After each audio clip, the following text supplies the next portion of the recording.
Before we begin, a quick but serious content warning. I know I often cover adult themes on this channel, but this one goes darker than most. Steve McQueen's Shame explores addiction, trauma, and self-destruction in a way that's brutally honest. So please, before you listen on, make sure you're in the right headspace for these topics. Also, as usual, I am going to assume you have watched the movie, so spoiler alert. Alright, Steve McQueen's 2011 film Shame has stayed with me ever since I saw it at the movies. It's not just the story that haunts me, it's what's left unsaid about the two main characters, Brandon and Sissy, and the frequent deafening silences that you feel. You sense that something horrific happened in their childhood, but the film never tells us what. And that was a deliberate choice by the director, and I feel the right choice. The mystery around their past adds to the film's bleakness and its sense of hopelessness. But if you followed me for a while, you know I love to imagine backstories of missing pieces. So today I'm going to speculate on who Brandon and Sissy are and what kind of history could have shaped them. So clearly these two didn't grow up in a home that offered all the basics all humans need. Safety, stability, comfort, belonging, all the things we define as love. Both show extreme sexual dysfunction, though in very different ways.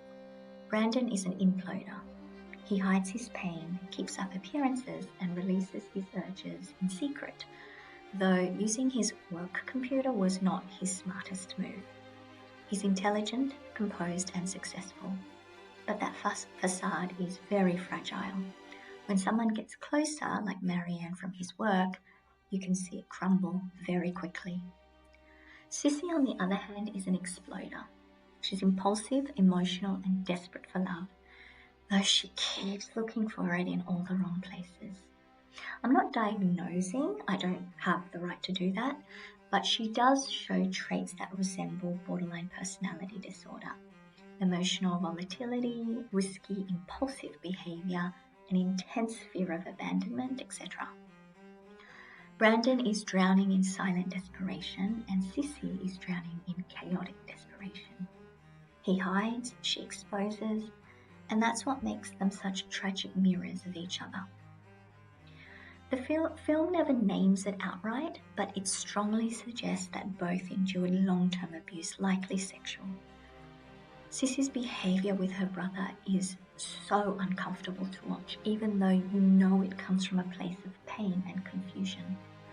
Talking about her body on the phone, standing naked in his shower even when she can cover up, and getting into bed with him after sleeping with his boss. It's all heartbreaking because you can see she's seeking intimacy, not sex. Brandon's reactions tell us a lot too.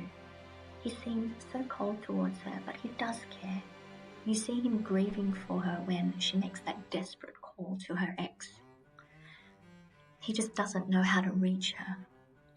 You also get the sense this isn't the first time Sissy's crossed boundaries with Brandon, which is why they might be semi-estranged, or were semi-estranged. Neither of them ever mention their parents. Even when Sissy leaves that final voicemail, the one where she says, "We come from a bad place," she doesn't name anyone. To me, it suggests that whatever happened to them was ongoing and connected to their home. Whether it was the parents themselves or someone the parents failed to protect them from, it's clear that their home was never safe. What's also striking is that neither Brandon nor Sissy are violent toward others. Sissy hurts herself, yes, but neither lashes out at anyone. Brandon's encounter with sex workers are transactional but almost tender. He doesn't project his rage outward. Sissy too expresses grief more than anger. She's broken but not cruel. Side note, I hate Brandon's boss. He grosses me out. And the way he flirts and hooks up with Sissy and brushes off her scars, or the topic of her scars, says everything about him. You have to wonder, why doesn't Brandon stop him? Maybe because he knows it's pointless. Sissy doesn't seem the type who listens to sound advice anyway, and in fact, she would escalate things and make everything worse. Additionally, confronting his boss might ruin the one part of his life that seems under control. Still, inviting them both to the same club, although inviting his boss to Sissy's lounge club was a terrible idea. He knew better, which only shows how lost he really is. So Brandon is on the surface successful. He's well paid, respected and desired, but that outer shell hides a man who can't connect with anyone, not even himself.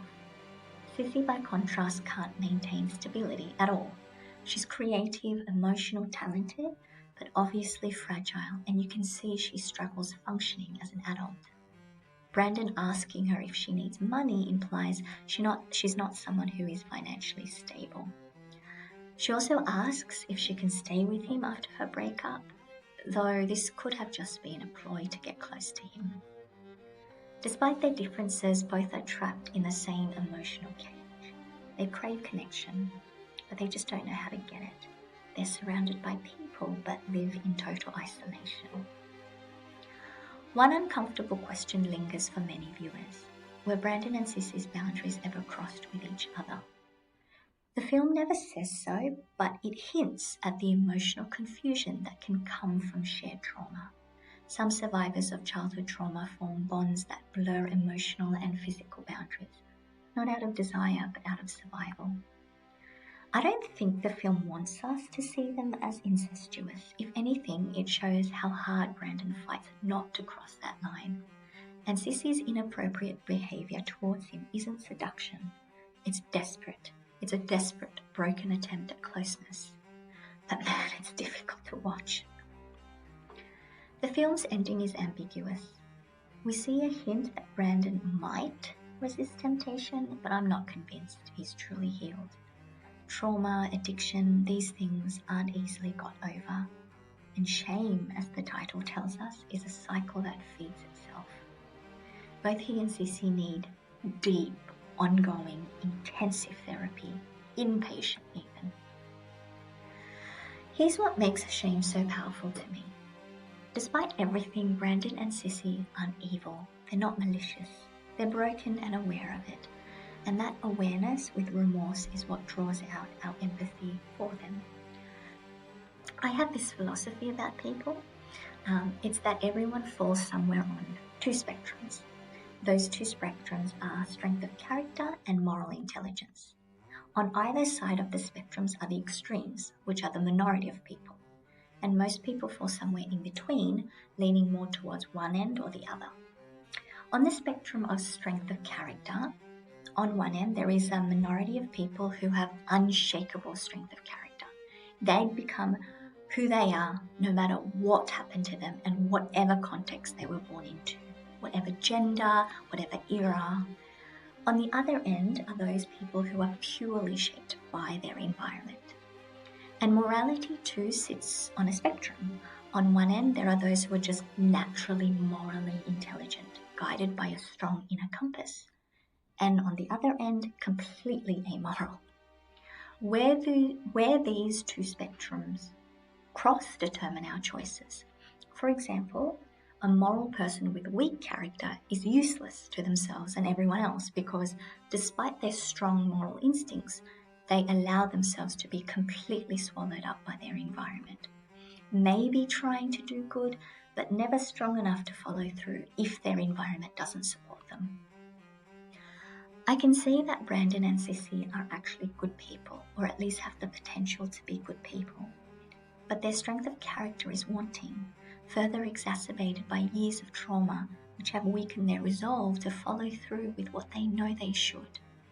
And that makes them even more tragic, kind of like a wounded animal trying to desperately get up, but collapsing each time.